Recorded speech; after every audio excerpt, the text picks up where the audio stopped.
Hey peeps, it's Tripl-L, and I'm here to talk to you about Boku no Hero Academia, or My Hero Academia, Chapter 102, Hovering Thoughts. And guys, what can I say? Well, first off, I am late because I just ran out of time yesterday, and I just want to talk about this chapter. Yeah, that's what I wanted to say. No, let's just get right into it. This chapter is effectively divided into 3 parts. A continuation from last week, a intermission focusing on Ochiko, and then the setup for the next arc. So, guys, what can I say about this chapter?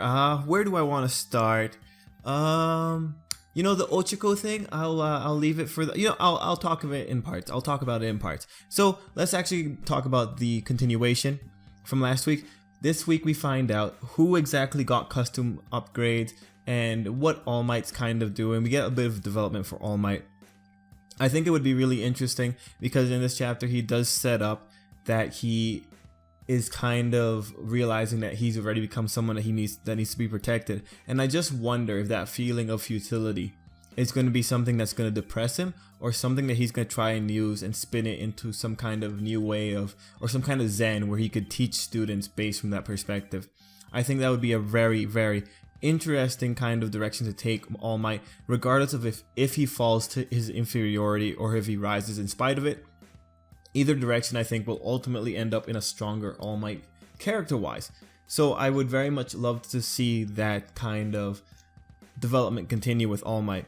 In regards to the heroes that got the costume upgrades, we saw that it was Kirishima, Kaminari, Koda, I don't know, the guy that can talk to animals, Jiro, and I think there was one more, Todoroki. I'm actually very interested that Todoroki got the costume upgrades. And of course we saw that Izuku and most likely Ida got them as well. And I do want to say, out of all the ones that we kind of got a glimpse of, I like Kaminari's a bit more, because the way that the device looks, it looks like he could actually have some pretty neat things going on. So I want to see what he's going to do in the future. Anyway, we get the full description of what exactly Izuku got. He got spikes to support his arms. I'm not really sure how I feel about those just because they kind of clash with the costume. I think if they were a different color it'd be cool. And we saw that he got iron soles on his shoes. So Izuku is deciding that he's going to go for this kind of method of being agile. So this is kind of like what I was talking about last week, where I was kind of comparing him to a rabbit jumping around the whole place. And I was also talking about how Gran Torino kind of had that similar style. So I was very happy in this chapter when he mentioned that Full Cowl was conceived thanks to Gran Torino and Bakugo. So I do think this is a good direction for Izuku to go, because All Might himself does not have that degree of mobility that Izuku has shown. And Izuku is still copying from other characters, but that's what Izuku's character is, right? And we see it later on in the chapter in the intermission, where we see Izuku like making notes or reading the notes he got from Ida or from watching Ida. So for Izuku to be going in this direction, I think is totally justified. I like that he is still doing this by looking at other people's talents and abilities. Yeah, he's not original, but this is the kind of thing where you copy something and then you kind of adapt it to your own uses. And I think Izuku is going to do a great job at that. I'm very excited to see what kind of strategies he comes up with, because super strength is not a very flashy power. It's not something that you can just it's not like, say, Fumikage's shadows, which is like super cool and it can probably make different forms. No, super strength is the kind of power that just gives you more options in the field. Now Izuku could make some really incredible kind of movements and try to outwit his opponents. I think super strength is a power that could be used to outwit if it was given to someone who had the mind to make those kind of strategies. And I think Izuku is that kind of character. So I'm very excited for Izuku. This is going to be cool. Other little things in this chapter, or that beginning part, was that we saw that it was oh man, what's her name again? Hatsume? She's the one that made it, the tech girl. And so that's pretty cool that it's her upgrades that got approved by Power Loader. I really like her character, so I hope to see her more and hope to see her making more out of the box kind of devices. Now, okay, we're going into the intermission, and the intermission is effectively revolving around Ochiko. The title of the chapter was Hovering Thoughts, so that's clearly a reference to Ochiko. And during the intermission, first we get some nice little details, mostly that some of the girls are actually developing their quirks. Momo wants to make a specific kind of technique, but she needs to strengthen her quirk. And Suyu is working on a particular technique that's more frog-like. So I'm very excited for the girls. I kind of want to see what they come up with. But let's talk Ochako, because this is a very strong Ochako Deku moment. And for the guys that have watched these videos before, you might know that I am totally Suyu and Deku. But I just want to say, you know, Ochako and Deku, I'm totally fine with it. Like, I'm not stupid. I do realize that she is the main female character. And if she ends up ending up with Deku, that's whatever, you know. Fair enough. I won't really be upset. But till that day happens, I will continuously just, you know, swoon over whenever it's Suyu and Deku. But anyway, no, there's actually some important things I want to talk about in particular with Ochako.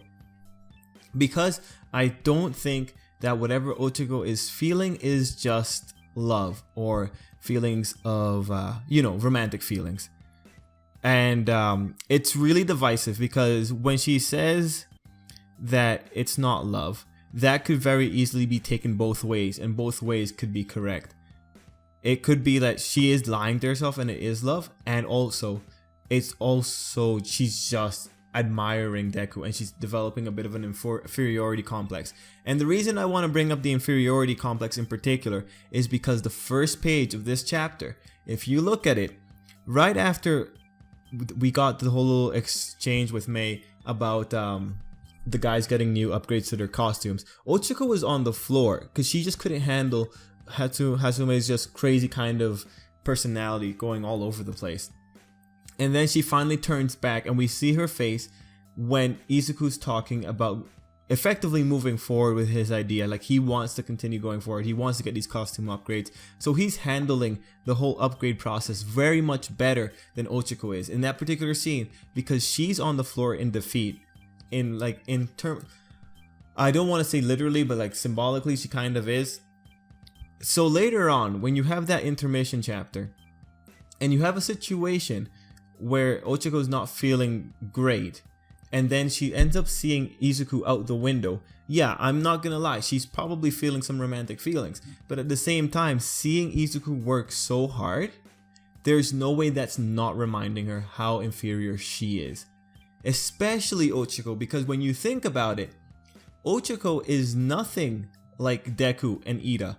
She is nothing like them at all. If you look at it and think about it just a little bit, had Ochako been a professional hero, had she been older, had she, let's say she was not part of Izuku's generation and she had been a professional hero at the time that Stain was free and killing heroes, Ochako's the type of hero that Slain would have slaughtered.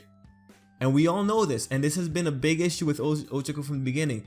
She said from the very beginning that her motivation to be a hero is because she wants to make money. Yeah, it's coming from a good place. She wants to help her family. But that initial desire, that's not going to help her get very far. So in particular, when you see Ochako later on, how she kind of wants to keep up with Deku and Ida, but she doesn't have the same kind of drive.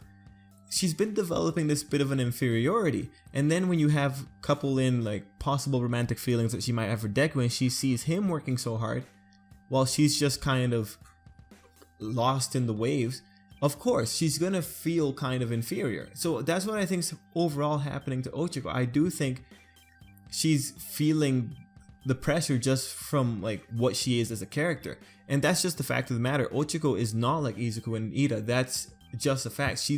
That was declared from the days that she decided she wanted to be a hero for money for the sake of her parents.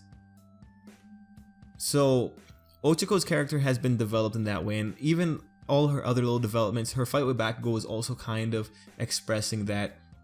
Even her choice of where she went to work was kind of expressing that she wants to get better in general, and she wants to try and prove that she's just as good as everyone else. But these fundamental problems will still stay. Like at the fundamental level, like she just doesn't have the same drive that Deku and Ida might have. She definitely does have the same drive that Bakugo has. But is that a bad thing? No, because that just means Ochako has room to either commit to what she's going to be, or has room to find something that only she could do and use that to propel herself forward. So overall, the Ochiko segment is a very important segment, and whether or not it's going to end up being a romantic thing for Ochiko and Izuku in the future, I don't know. We don't know how progressive this author is going to be when it comes to romantic subplots. I want to believe he's going to be very progressive, but we haven't seen any concrete clues of that so far. If anything, out of all like the manga that I follow, the manga that's the most progressive about romance is probably Fairy Tail, just because of how out in the open all the relationships are. But Ochiko, I do actually think if that inferiority complex goes too far, eventually the Ochiko and Izuku relationship just isn't gonna work. I really don't think it is. So that's gonna be interesting to watch. And let's stop talking about Ochiko now, because this has been a good portion of the video. But moving on, let's talk about the setup for the provisional exam. Now what's happening here, and I think it's really interesting, we got introduced to the elite characters of another school. Yue to the east, Shiketsu I think it was to the west. So I like that there is a rival school that has the prestige of Yue. And I like seeing these other characters being introduced. I want to see what exactly is going to happen in the provisional exam, because right now it really does sound like it's going to turn into another tournament arc. But we've already seen that the tournament arcs in Boku no Hero Academia they're pretty cool. I very much like them. I very much enjoy the tournament arcs in Boku no Hero Academia. And the better thing here is that technically every character from Class A and Class B and the characters from the other high school could possibly get their license, right? They could all possibly get their license. It's just the test is going to be very hard. So I guess I'll just talk about the characters first. It was cool to see that one genius dude, and it was cool to see the two characters that were talking with him, the serious boy and the girl. The genius dude, he got hyped up pretty well. He was the top pick among the recommended students, so it has that notion that Todoroki in particular, that he's better than Todoroki in particular. But it also seems that Todoroki is acquainted with this person from the two panels that he had in reaction to talking about this new character. And I can't remember his name, but he is the guy that is effectively Ida and Kirishima in one. And I thought it was very funny when he just jumped in on the Plus Ultra. He's very hardcore, and I do want to see what's going to happen with that character in particular. Now, moving away from the character and just talking about the overall exam. Throughout this chapter, we got little hints that there's more than meets the eye to this exam, especially when All Might's telling the Izuku that his full cowl upgrades won't be much of a stopgap, but might actually really help him in the provisional exam. So, what that's telling me is that this exam is going to be very dynamic, that it really is going to require all the know-how, all the experience that our class of heroes has. And that has me pretty excited. And even then, with Aizawa talking about it, it seems like there is this layer of competition versus another student going on. So I very much do want to see how this exam is going to fold out, if we're actually going to get any hardcore fights, like the same way that we had fights back in the UA tournament. I do want to see if that's going to happen, or if it's going to be more general things like getting through an obstacle course. Those are, I think, very interesting trials, but we just don't know yet. And for that reason, I'm very excited to see how this is going to roll out.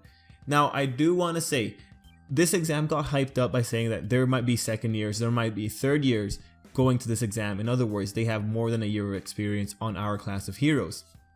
That's all cool, but our particular class of heroes, the vast majority, well, not the vast majority, a good amount of them have survived the live combat. A good amount of them have defeated really powerful villains and have been in danger more than once. And so when you think about it, there are some characters here that you could very easily see getting the license. Those being Todoroki, Bakugo in particular, Ida, Deku, Kirishima maybe. It really depends. Some of the characters already have a very developed battle sense, so seeing them do that kind of quick thinking would be very interesting, especially because quick thinking is something that's already been attributed to Class A in particular. They already have this ability to just jump into action once things are going south. So I'm very excited to see who's actually going to end up getting those licenses. I don't expect all of Class A to get it. I think that'd be too much. Maybe if they all deserve it, if they actually put in the effort and we see some really cool things, yeah, go for it. But otherwise, I don't think the majority of them are going to get it, but I do want to believe that Ida, of all people, is going to get it. Definitely him. I do want to think he's going to get it. Now, let's see. That's all I'm going to say about that part of the chapter, and I think I'll just, there was one bit, oh right, the bit with, what's his name? Monoma. Yeah, his stupidity, man, like, I just love him. He's so stupid. Gee, like, did you see like his sigh of relief when he realized that they're not going to be competing directly, and then also just like that one panel of his face frozen because he just sounded like an idiot. Man, I do like his costume though. Yeah, it's plain, but I like his costume. But he's an idiot. He makes the chapters for me, man. I love seeing him around. Anyway, peeps, I've talked quite a bit about this chapter. I'm gonna tell you, I don't love this chapter, but I really like it. It gave me a lot to talk about, but I really, really like it. Anyway, peeps, till next time, have a good day.